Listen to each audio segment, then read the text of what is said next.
For weeks, the streets of Kathmandu and other cities were filled with the chaos, protests, clashes, fires, and total political collapse. But now things are beginning to calm down. The old communist-led government is gone, and for the first time in history, an interim prime minister has been chosen not by the parliament, not by the military, but through discord. Discord has been popular amongst gamers, but it is now being used to coordinate mass protests. Yes, that discord. This isn't just a protest anymore. People are calling it the Nepal Revolution. So let's dive in and break down why it matters and what comes next.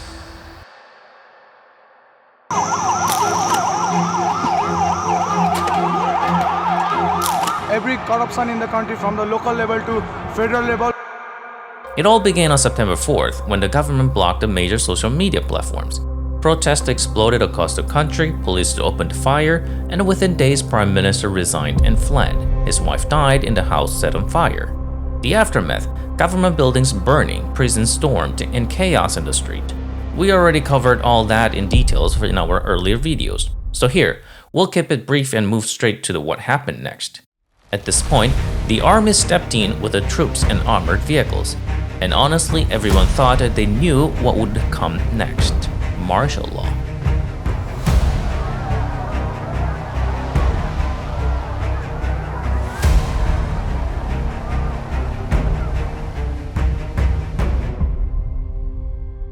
A military coup and another chapter of authoritarian rule.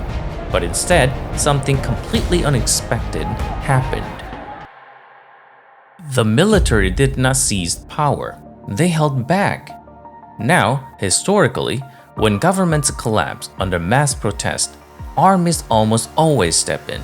From Thailand to Egypt to Myanmar, that's been the usual script. Soldiers move from the barracks into the presidential palace.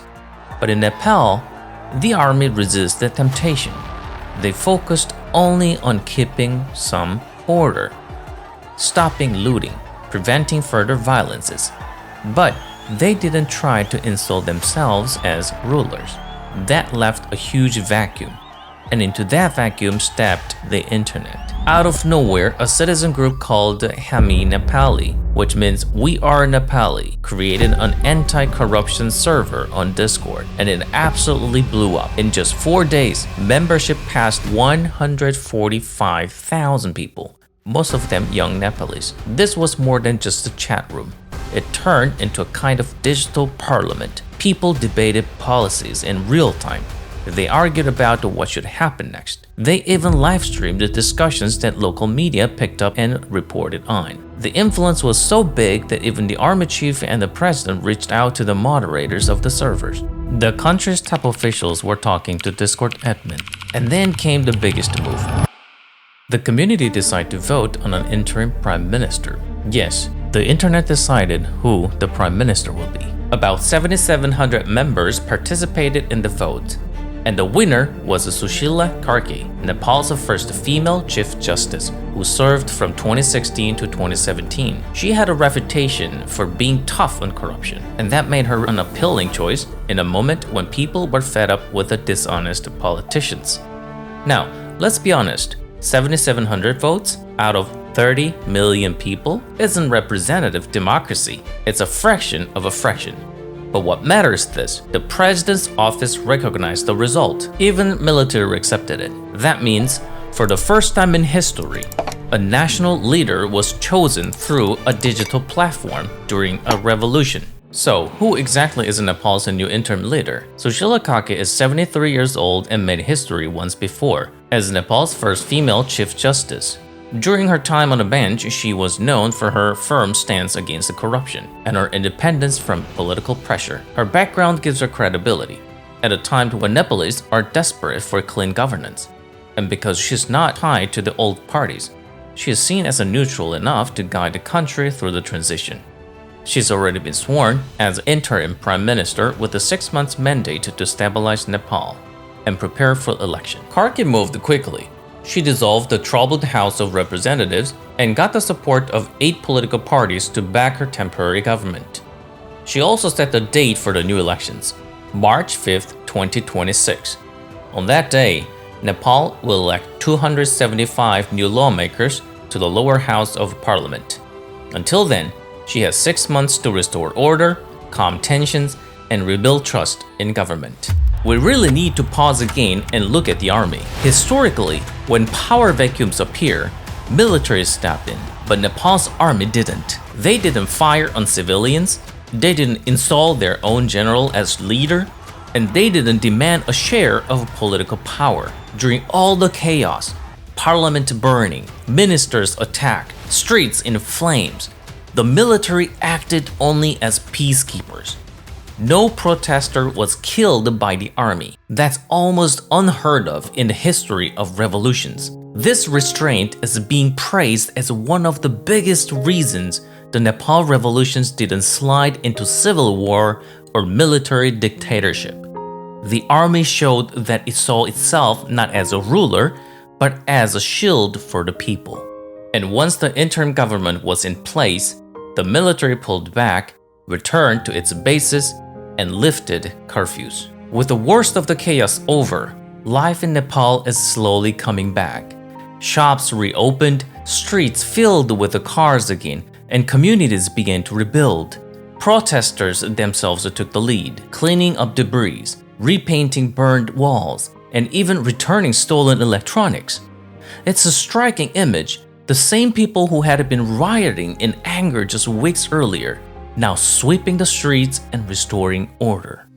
Nepal's neighbors and global powers are watching closely. India quickly welcomed the new interim government. Prime Minister Narendra Modi congratulated Karki on social media, saying India would fully support Nepal's peace and development. China, on the other hand, is deeply uneasy. For years, Nepal's communist government had close ties with Beijing, including Belt and Road Project and joint military exercises. The protesters, however, sees China as too cozy with the corrupt elites, and anti-China sentiment is rising. For Beijing, this is more than just a chaos in a neighbor. It's a strategic setback. Western countries, including the US and the European Union, expresses support for Nepal's democratic transitions. But this also means Nepal could find itself pulled between competing powers. So, where does Nepal go from here? The interim government faces at least 3 huge challenges. First, free and fair education. The March 2026 votes will determine whether this revolution leads to lasting change. Can a movement born on discord translate into real political power? Or will the old parties regroup and take back control? Second, economic recovery. The unrest has devastated tourism and scared away foreign investors. Inflation is rising. Unemployment rate is still up. And without a solid recovery plan, public frustrations could return quickly. Third, balancing foreign relations.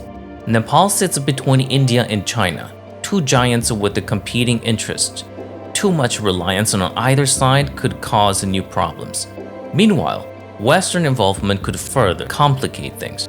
Navigating this will be one of Karki's toughest tasks. Maybe the most fascinating part of all this is what it means for democracy. Nepal is the first country where an interim leader was chosen through a digital platform in the middle of a revolution. It's messy, it's imperfect, but it's also groundbreaking. The question is whether this energy can last.